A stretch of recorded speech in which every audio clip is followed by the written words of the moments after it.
చీరాల మండలం ఈపురపాలెంలో దారుణ ఘటన చోటు చేసుకుంది. సుచరిత అనే యువతి దారుణ హత్యకు గురైంది. బహిర్భూమికి వెళ్లిన యువతిపై దుండగులు అఘాయిత్యానికి పాల్పడ్డారు. ఆపై దారుణంగా హత్య చేయడం సంచలనంగా మారింది. రైల్వే గేట్ సమీపంలో డెడ్ బాడీని పోలీసులు గుర్తించారు. దుండగుల కోసం రంగంలోకి దిగిన పోలీసులు గాలింపు చర్యలు చేపట్టారు.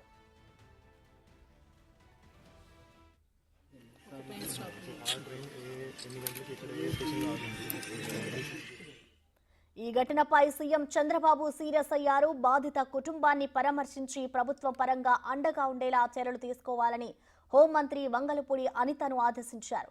నిందితులను తక్షణమే అరెస్ట్ చేయాలని సూచించారు. ఈ మేరకు అనిత యువతి కుటుంబాన్ని పరామర్శించి ప్రభుత్వ పరంగా ఆదుకుంటామని హామీ ఇచ్చారు.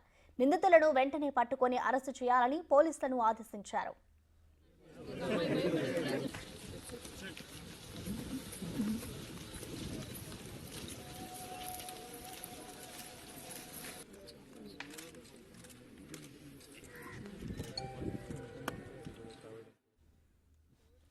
బాధిత కుటుంబానికి 10 లక్షల ఎక్స్గ్రేషియా అందించారు. ఈ ఘటనపై Guntur IG services T Tripathi, Bapatla SP Vakul Jindal స్వయంగా రంగంలోకి దిగారు. సుచరిత మృతదేహంపై అత్యాచారం చేసి అనంతరం హత్య చేసినట్టు ఆనవాళ్లున్నాయని, నిందితులను గుర్తించేందుకు ప్రయత్నిస్తున్నట్లు చీరాల డీఎస్పీ తెలిపారు.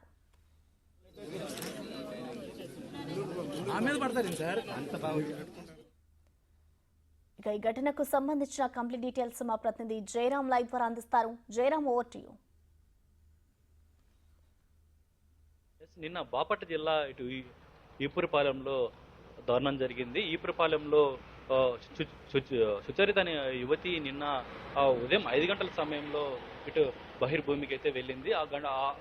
వెళ్ళిన సమయంలో కూడా కొంతమంది యువకులు యువతిపై వెంటాడి అఘాయితం చేసి ఇటు హత్య చేసిన ఘటన అయితే నిన్న వెలుగులోకి చూసింది. నిన్న ఆఫ్టర్నూన్ కూడా ఇది ఒక సస్పెండెడ్ ఒక డెత్కి అయితే చూశారు. ఆ తర్వాత నిదానంగా అయితే ఈ యువతిపై ఇటు అఘాయితం చేసి ఇటు హత్య చేసినట్టు కూడా అయితే ఇటు సమాచారం వచ్చింది. వెంటనే ఇటు గవర్నమెంట్ నుంచి ఇటు జిల్లా ఎస్పీ, బాపట్ల జిల్లా ఎస్పీ ఇటు ఒకరు జిందాల్తో పాటు ఇటు మిగతా పోలీస్ శాఖ మొత్తం కూడా ఇటు అలర్ట్ అయ్యింది. ఘటనపై కూడా ఏం జరిగింది ఏంటని కూడా అయితే నిన్న ఆలోచన పరిస్థితి కనపడింది.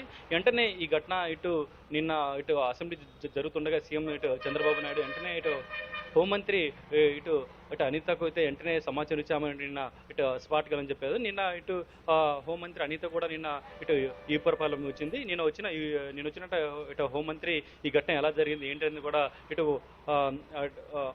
బాధితులు తల్లిదండ్రులు అంటే వాళ్ళ నుంచి కూడా అయితే సమాచారం తెలుసుకున్నారు. అయితే ఈ ఘటన అయితే మొత్తం ఇటు మనకు వస్తున్న సమాచారం మేరకు నలుగురు యువకులను ఇప్పుడు ప్రస్తుతం అయితే ఈపురపాలెం పోలీసులు ఇటు అదుపులో ఉన్నట్టు కూడా మనకు సమాచారం అవుతుంది. ఈ నలుగురు యువకులు గంజాయి తాగుతూ అక్కడ ఆ ఏరియాలో ఈపురపాలెం రైల్వే స్టేషన్ పరిధిలో వీళ్ళు జులాకి తిరుగుతూ ఇలాంటి పనులకు కొద్దిగా ఇటు ఉంటారని కూడా అయితే ఒక అనుమానం చేస్తున్నారు. ప్రస్తుతం అయితే చీరాల పోలీసులు నలుగురు యువకులను ప్రస్తుతం అయితే వాళ్ళ అదుపులో ఉంచారు. ప్రస్తుతం వాళ్ళు ఇటు విచారిస్తున్నారు. నిన్న ఇటు హోంమంత్రి ఇటు అనిత చెప్పిన ప్రకారం 48 గంటల్లో ఈ అఘాయితానికి ఎవరైతే బాధితులు ఉన్నారో వాళ్ళ వెంటనే ఆ నిందితులను ఇటు అరెస్ట్ చేయాలని కూడా అయితే నిన్న ఆమె చెప్పిన పరిస్థితి కనపడుతుంది. అయితే ఈ కేసుకు సంబంధించి మొత్తానికి 48 గంటలు అంటే ఈరోజు సాయంత్రం వరకు గడువు ఉండడంతో ఈ నిందితులను ఇటు అరెస్ట్ చేసే అవకాశం కూడా అయితే మనకు ఇటు సమాచారం అవుతుంది. ఈ ఘటనపై ఇటు మహిళా సంఘాలతో పాటు ఇటు రాజకీయ ఇటు అపోజిషన్ పార్టీస్ మొత్తంగా అయితే తీవ్రంగా ఇటు విమర్శించే పరిస్థితి కనపడుతుంది. Thank you Jayaram.